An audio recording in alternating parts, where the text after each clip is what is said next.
Hey you guys, welcome back to my channel. So, very sad day for me. Very sad day. I wanted to give you guys an update, and I'm pretty sure you guys have been watching my channel long enough to be able to see from my face that I am not okay and that something terrible has happened. Um, I'm filming this on Thursday, April 13th. Um, Yesterday I found out some terrible news that one of my best friends passed away. Here in France, where I live. Um,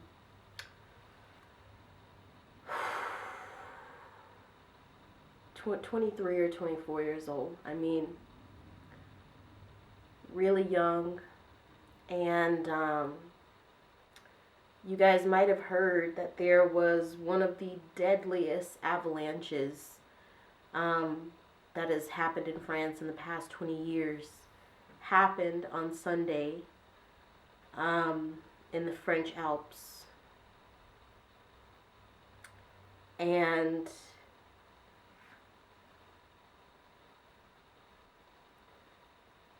my friend was there. And I just wanted to sort of give you guys an update and let you know that I might not be responding very quickly to your comments, but just know that I'm here. I was trying really hard not to tear up, but I knew it was going to happen.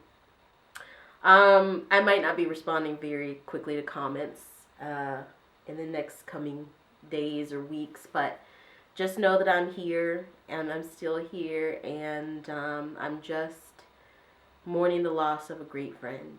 And I just wanted to tell you a little bit about him because being his friend, being in his life, he brought extreme happiness, laughter, literally wherever he went. So I just wanted to tell you guys a little bit about him because we're human beings and we are as much made of our stories of joy and life and love as much as we are made of our stories of tragedy and death. And death is a part of life. Um, Yesterday, when my husband called me to let me know this information, um, I've cried and howled in a way I have only done twice before in my life. And those other two times were also brushes or experiences of losing loved ones, losing my dad and my maternal grandmother. Um, it hits you deep down in your soul because it truly just shows you the fragility of life. It shows you how important these connections that we make as human beings are. And so I just wanted to tell you about my friend. Like I said, he was quite a young guy, 23 or 24, not very old, but had an old spirit. We met at university in a master's program here in Paris, and we were part of a gang of friends, a gang of about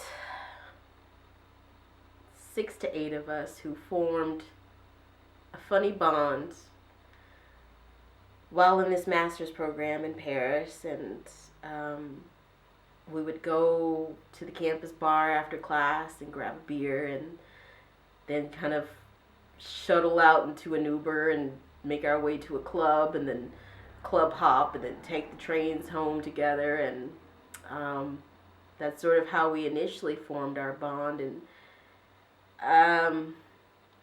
I guess I just have one of those personalities where people just walk up to you, start talking to you like they know you. I guess I just got one of those personalities. I really think I do. I think I remind people of their sister or cousin or daughter or friend or mom.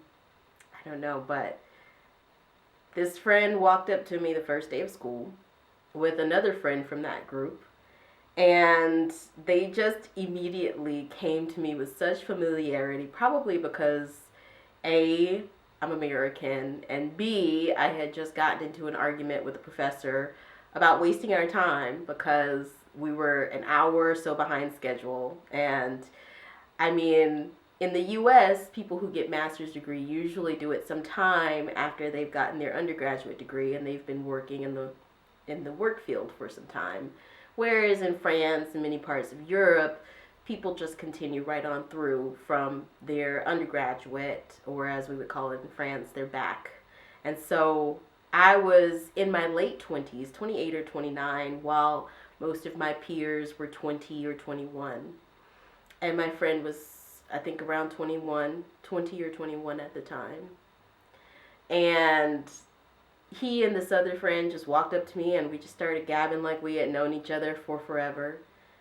And, you know, I'm gonna have to talk about this in my book, because how can you sum down a life in a quick 20-minute video on YouTube? It's not possible.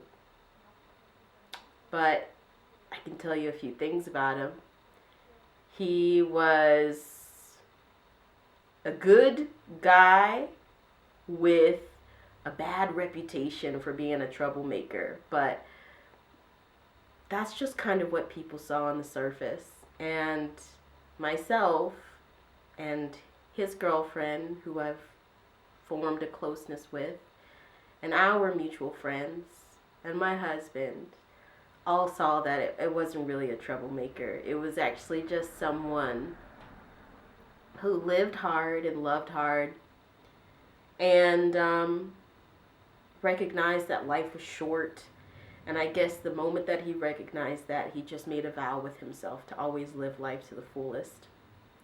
And while I'm not a risk taker to be kayaking and, you know, climbing mountains and skiing and jumping into white saltwater springs, that was his personality. He was such an outdoorsy person, so adventurous.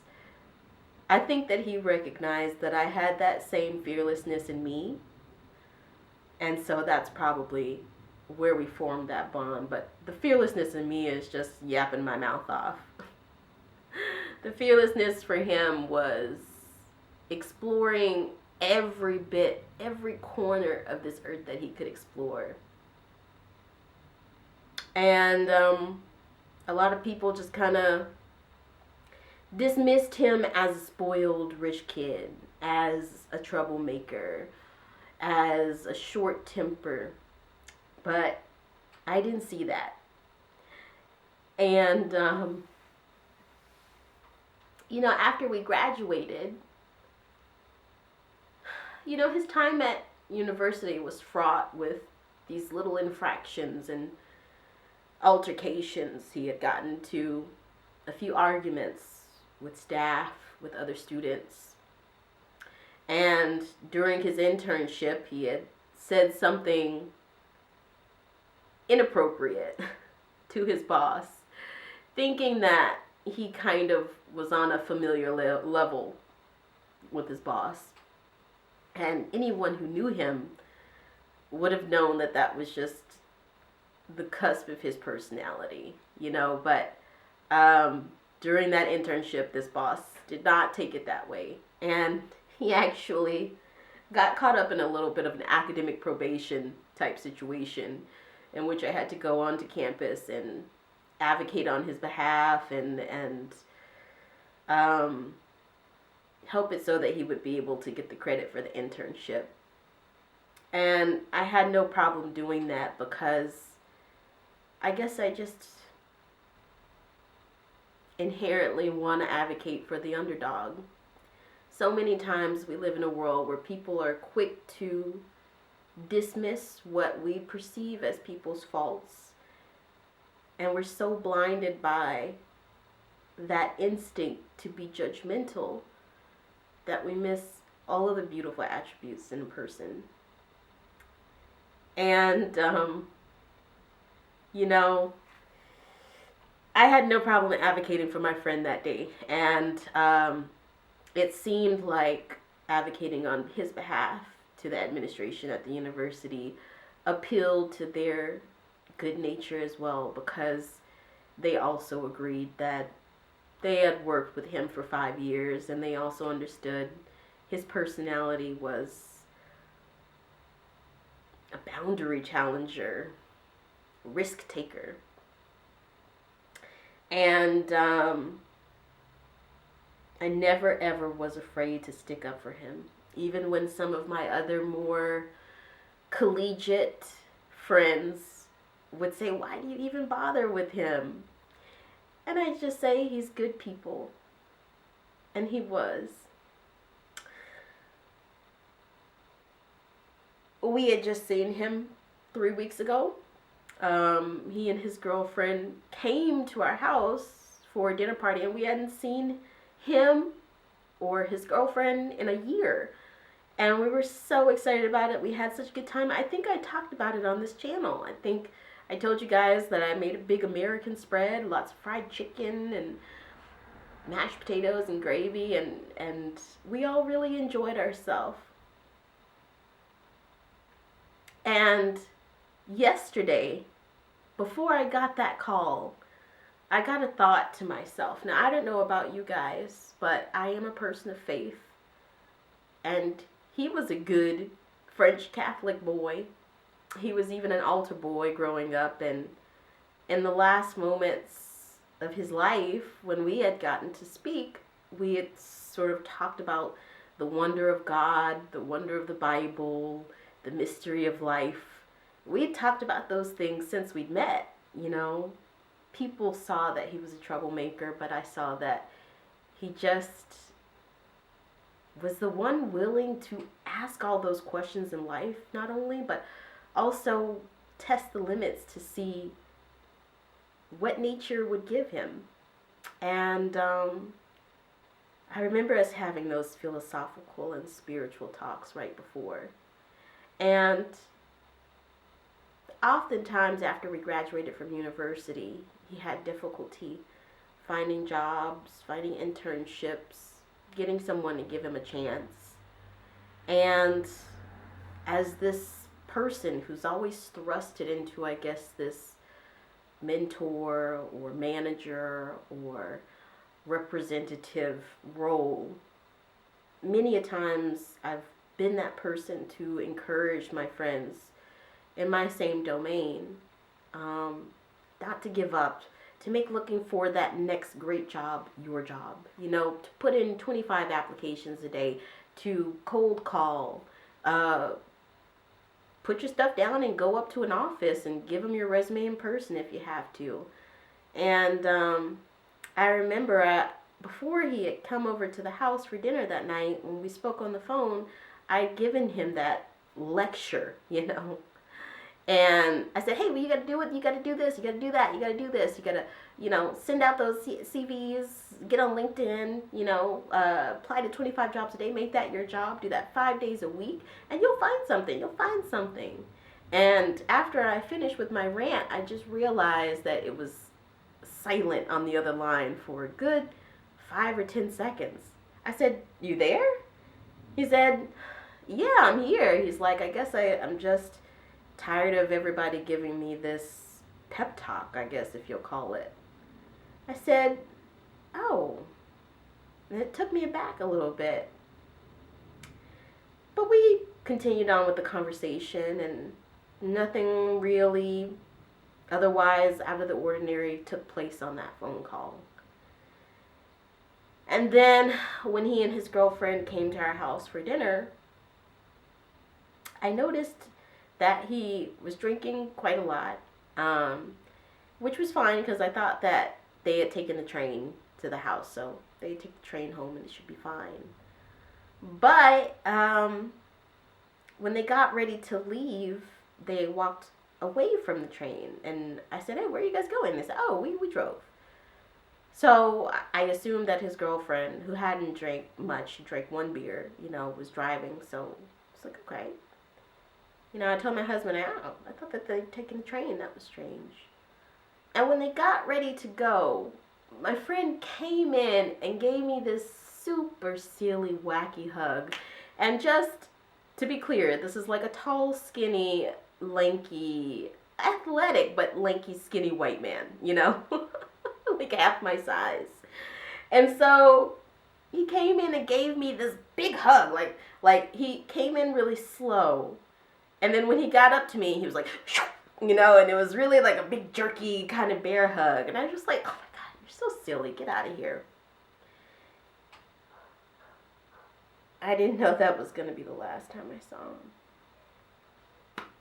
And so after that, we had texted back and forth. I said, hey, we should meet up with this other friend, in Paris and go get drinks and stuff. He's like, yeah, that's a great idea. I'm like, cool. Well, we'll plan it. You'll be in Paris in April, right? Because he will often travel a lot and stuff. And he's like, yeah, I'll be there. And so I was like, cool. And by the way, how's your week going? And after that, I got busy.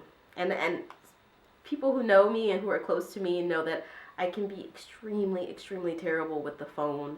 And I might get back to an email extremely faster, but text messages and calls, I just get swept up and kind of caught up in the stuff that I'm doing, and it might take me days to respond. And so I just hadn't gotten back to his text. I had been caught up in my projects, my assignments, and cleaning, and I just didn't get to it. And I kept saying to myself, I need to text him back. And so the day that I got that heart-wrenching call from my husband, 10 minutes before I got that call telling me that my friend had died, I thought about that text. And I was like, oh man, I need to text my friend. But you know what? He knows me. He'll probably just make a little quip at me, make fun of me, and then, we'll joke and laugh about it, and he'll be cool. And I thought about that hug. I was like, what is up with that hug? What was up with that hug?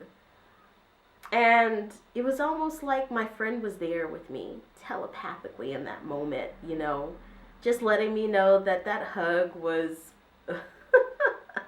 symbolic of just how from the very beginning our friendship was meant to be, and just the specialness of it,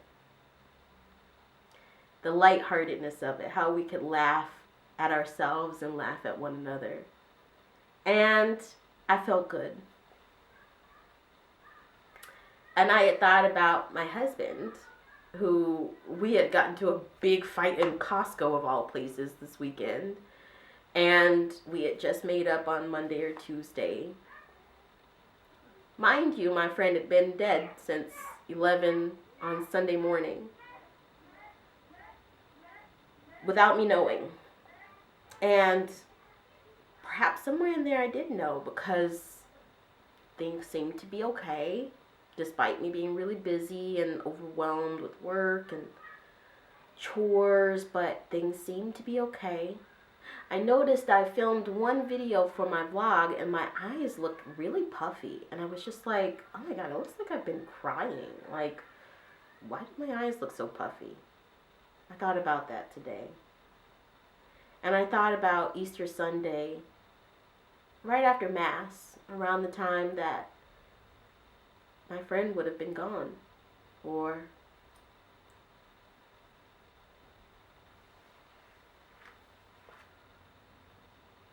buried under snow.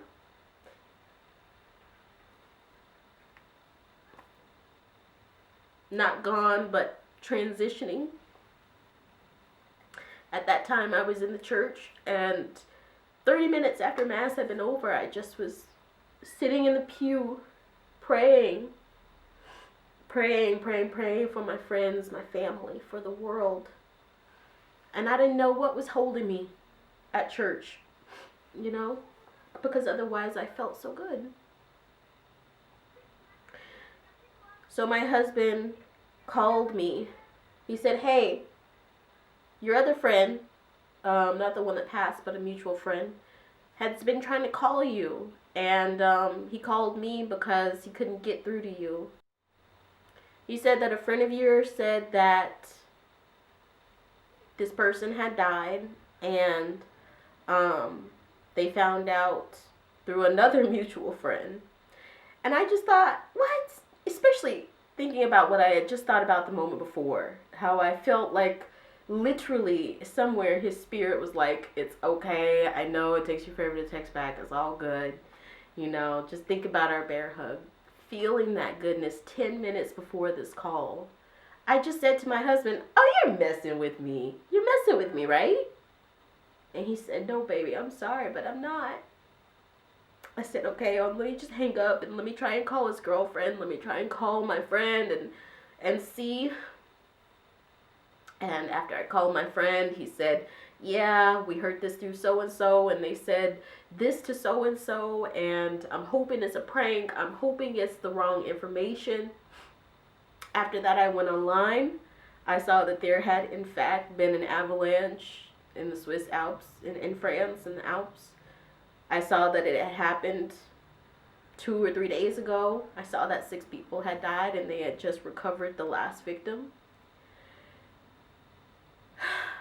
But in France, unlike in the US where I live, in France, I live in France, but I'm from the US, they don't show victims' names. They don't reveal victims' identities. And so from the articles that I read and the videos that I saw, I couldn't tell if my friend was involved. So I called his girlfriend, and the line clicked on and then clicked off immediately. I sent her a message. I said, hey, I heard this terrible rumor. Can you please let me know if you have any information? She texted me back, 5 minutes. I said, okay. She called me back, and she said, yes, that was him, that he had been on a trip that he had been planning for months with one very good friend and 2 other friends, I believe, of his friend group. He was the only one that passed.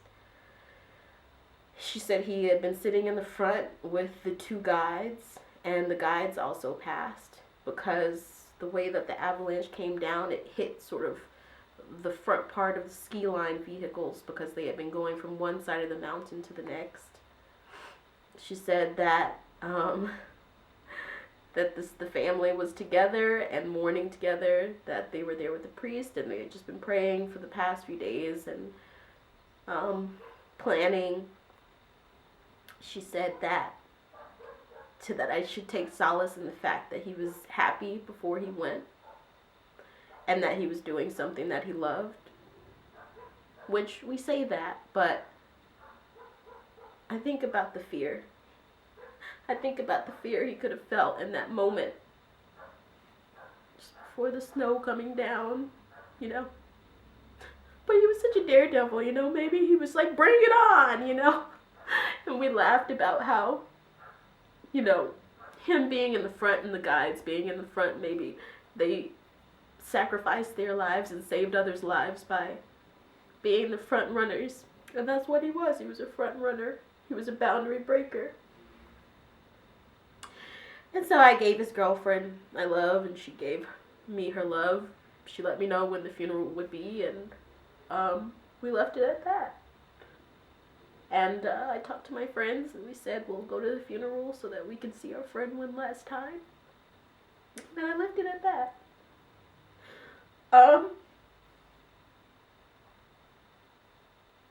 I just want to take this moment to honor. If any of you have lost anyone recently, you know, any time that it happens, it's a jolt to our soul. But I think that it's also something that puts things so much into perspective. You know, my husband, he came home and he actually needed to work overtime that day. He was supposed to go to a second work site. It was about 4:30 in the evening when he called me. And I just said, I need you to come home. So he came home. And he got home about 45 minutes later. And he just came upstairs immediately. And I said, my friend is dead. And he said, I know. And he got in the bed with me and we just cried together, and my husband looked at me and said, I get it now. I get why you are the way that you are now about me speeding in the car, or when we go on vacation, when I take risks, or my smoking habit. You know, I get it. I get why you are the way that you are.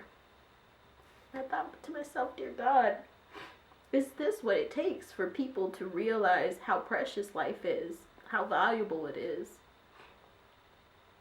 But I just wanted to share that with you because I feel like you need to know him, and I'm gonna leave you with a story about my friend to let you know the type of quirky guy that he was, and then I'm gonna leave it there, and I'll say a little prayer, and we'll cut it off. But it was one of those days after classes where we had gone and gotten a beer at the campus bar and ended up bar hopping.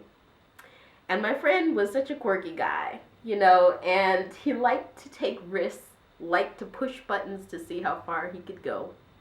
And we ended up in a bar that had a wine cave and a bar and a dance floor at the bottom, but like no one was there. I guess it was in a weird transition part of the evening, and there were like no patrons there except me and like our 5 or 6 friends. And despite there being no one in the bar, the bartender and staff just seemed really uninterested and just were nowhere to be found. You know, we couldn't get a drink, we couldn't do anything. So my friend sneaks into the back of the bar and steals a 1-liter bottle of Jack Daniel's whiskey and puts it inside of his coat. Now, I'm reminding you, this is a skinny, muscular, lanky white dude. Well, actually, his mom is half black, but, you know, whatever. And so he somehow manages to sneak this whiskey out. And to even just solidify how how willful he was, on the way out, he stops and talks to the bouncer for all of 5 minutes with the stolen bottle of whiskey under his jacket. And we're all just sitting there snickering, laughing and stuff. So after he's done with his conversation, we all walk off, and the whiskey bottle drops out of his jeans, breaks on the ground, and he goes, "Fuck!" And then 2 or 3 minutes later, he's like laughing and, you know, jumping around the street and being crazy once again, you know. That was just his personality. He was a risk taker, and people might not always have been absolutely pleased with that, but with the amount of people that I've seen brokenhearted by his passing, I know that he was special. I know he made a difference. And I know right now he's next to our Lord and Savior. I know he's right where he needs to be. So I'm going to say a little prayer and I'm going to close it out.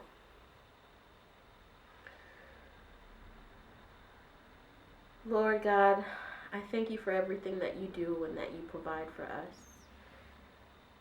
I pray that my friend is next to your side, that he no longer has to worry about job searching and finding one's place.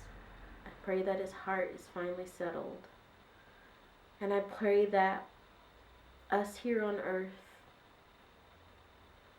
that we live our lives with the kindness, the love, the purity, and the occasional adventurous spirit that helps us come closer to you, Lord, by coming closer to one another.